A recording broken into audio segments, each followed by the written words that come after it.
Being one of the most iconic video game characters of all time, Kirby has its moments, with games like Kirby's Adventure, the early Dreamland games, and even Kirby 64, The Crystal Shards, which, believe me, was pretty underrated. But standing as one of the most unforgettable Kirby games, this game stood out. I mean, sure, this Nintendo 64 classic had its downsides, but there are those that believe this game to be very enjoyable and most memorable. Others saw it as short, effortless, and even perceived the game as mediocre. But being the first game in the entire series to have 3D graphics was quite overlooked.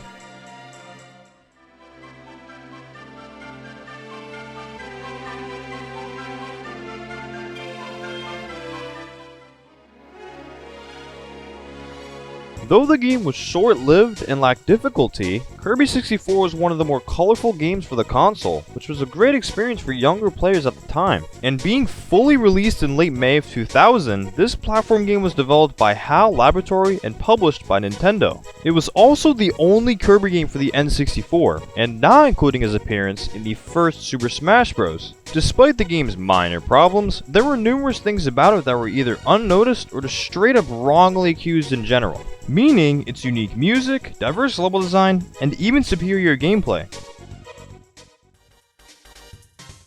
Consisting of over 30 titles, the majority of the games in the Kirby series are side-scrolling platformers. Kirby 64, however, is a 2.5D platformer. Although the environments and characters are actually rendered in 3D graphics, the gameplay is mostly restricted to a 2D plane, which might not have been as smooth a transition from 2D to 3D as Nintendo had hoped. The game's main gameplay mechanic is the ability to mix any two copy abilities into a different mixed ability. In basic terms, these are pretty much known as power combos, which truly is a brilliant mechanic. The game even features 28 possible combinations, many of which are honestly stunning. I mean, seriously, you can literally turn into a refrigerator or even wield a double-edged beam sword, which sort of looks like something from Star Wars. There are also various points in the game where certain ability combinations are needed to enter certain side areas. Overall, many still believe this gameplay mechanic to be one of, if not the only hidden gem of Kirby 64.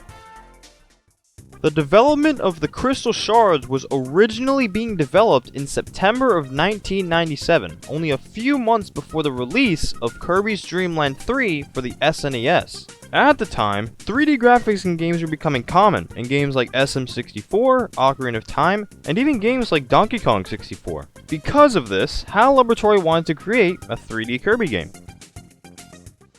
The game's atmospheric visuals and phenomenal level design are really what people just ignore about the game. What they don't realize is how unique the game really was. Not because of the music and such, but because of how big of an impact this game had in the series. Kirby 64's visuals held up because of their stylized shading and colors, and the environments gave a sense of magnificence that other Kirby games rarely even capture. The characters are well modeled, and their animations are nicely done. I mean, let's be honest, Kirby himself looks great, but some of the enemies, however, are a bit plagued, so to speak. The game receives way more than enough criticism, even for the graphics and design alone. The music of Kirby 64 is a brief subject, but it is another notable aspect of the game, due to its uncommonality. Seeing how it takes a massive turn from its usual Kirby music, many can agree that the soundtrack overall is pretty catchy, and how it really fits the game perfectly. And though the game is said to be easy and short and all that, players can still enjoy the marvelous music that the game brings to them. People always talk about how great the Mario, Pokemon, or Legend of Zelda series are, but a franchise you never really hear people talk about as much as them is Kirby.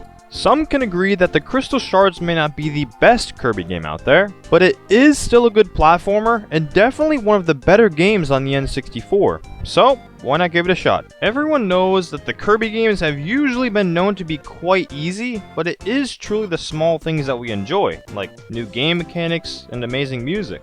A new release to the series called Kirby and the Forgotten Land is coming out very soon, so if you're interested, be sure to take a look. I do hope you enjoyed this extremely short video, but it's always a pleasure to make them. But that's all for this one, and yeah, see you guys in the next one. Peace!